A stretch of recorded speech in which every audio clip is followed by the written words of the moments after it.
How's it going, guys? It's your boy Mike from Seattle, but today I'm with Dominic Kosteris in Chicago in one of his rental properties that he's currently working on. Dominic, say hey. What's going on? Hi, from the Windy City.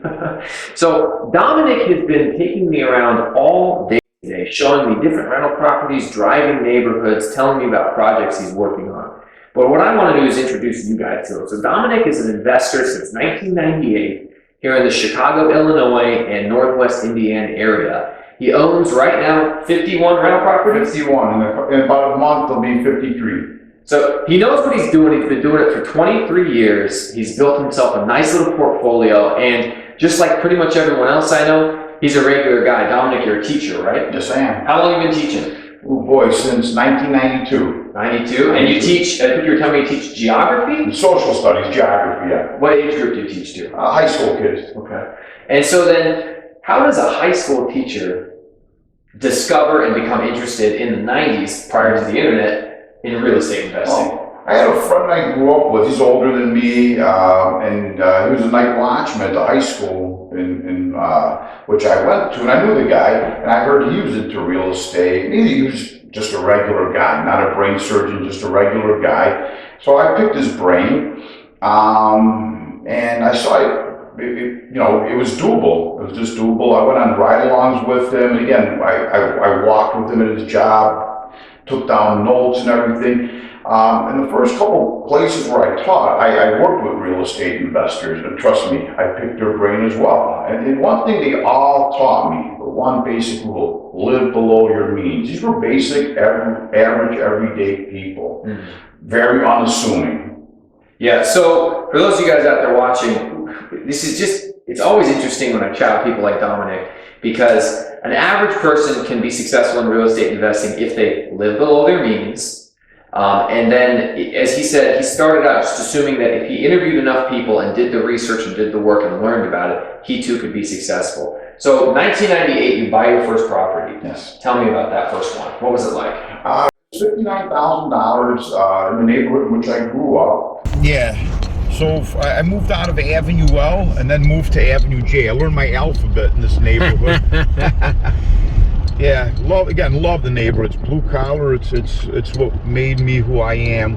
4-bedroom, 2-bath. Again, my mentor, he walked me through it and told me what needs to be done. He said, and he told me this is a good deal.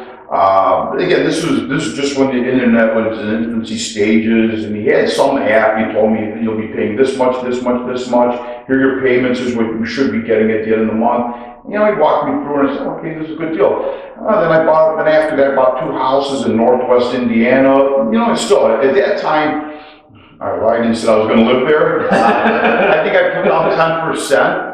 But again, I had money saved up. I worked 2 jobs at the time. I worked at the grocery store, and then I was a teacher. So I was able to have a decent nest egg, and I used that money. Within about 2 years, I had 3 houses.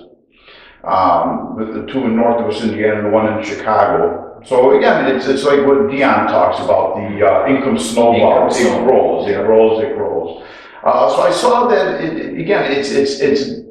it's not complicated. It's pretty basic. It's common sense. It's knowing what the expenses are and what you're going to make. So, okay, I'm going to have to disagree with what Dominic just said. It's not complicated, so maybe.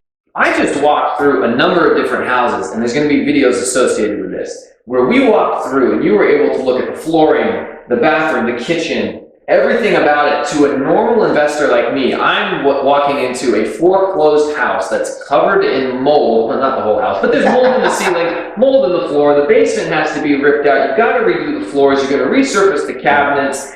So to me, and to the layman out there, that is extremely complex. So how did you get to the point where, to you, it's not that hard?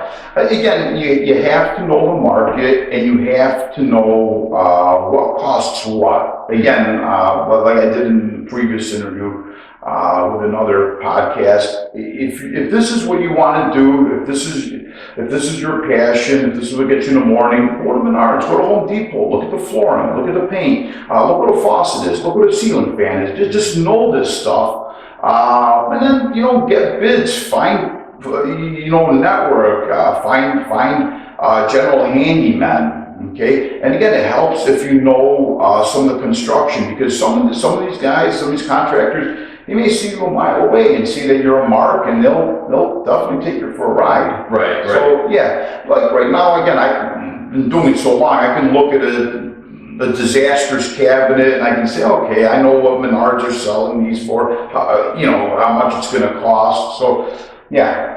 So it really comes down to knowing your market, but knowing your market on many different levels. Yeah. Not only do you need to know what the house should cost and what the rents should be, you need to know what the repair costs are. If I was in an A neighborhood, of course, the ballgame would be a little different. I'd probably be putting quartz countertops, Subway tile backsplash, can lighting, recessed can lighting. There you go. You know, right. In the C plus neighborhood, again, I'm not saying they're not deserving, but it is what it is. Yeah, I got the nice hardwood floors, give them good quality. But again, in these A plus areas, in these highly gentrified communities, there's a greater demand. If someone's going to pay $2,000 a month to live there, they're going to want, the backsplash, like we said, Yeah, it's got to, if they're going to pay that much for it, like in Seattle, it's just standard operating procedure, SOP. Quartz or granite countertops, subway tile backsplash, the gooseneck faucets. Yeah. You're going to have a nice tile bathroom. Carpet and hardwood go back and forth because some people have one or the other, but you know, they're going to be a certain level of quality that you demand. And again, it's not that we're saying these houses you own aren't good quality. I look at this hardwood floor we're standing on, it actually looks gorgeous. Yeah. It's a shame that in the 70s and 80s, people covered up these beautiful hardwood floors with shag carpet. I wasn't around to make commentary at that time, but I feel like I might have had something to say. But you just need to know that tenants at different income levels are going to expect or want or prioritize different things. Right? So what I want to talk about in our next video is Section 8 tenants. So if you're interested in Section 8 tenants, check out the next video. You still own it? The very first one you ever bought? Yep. What'd you buy it for? $59,900 in 1998. And you spent almost 60 grand on it? Okay. Yes. What did it rent for back then? Oh wow. About $900 or $1,000. What's it rent for today? $1,600. $1,600? Yes. That's some good appreciation. That's right there. Awesome appreciation, yeah. Sherman tank right there. Now the Blues Brothers on the graffiti over there, I like that. Well, you know what? He jumped.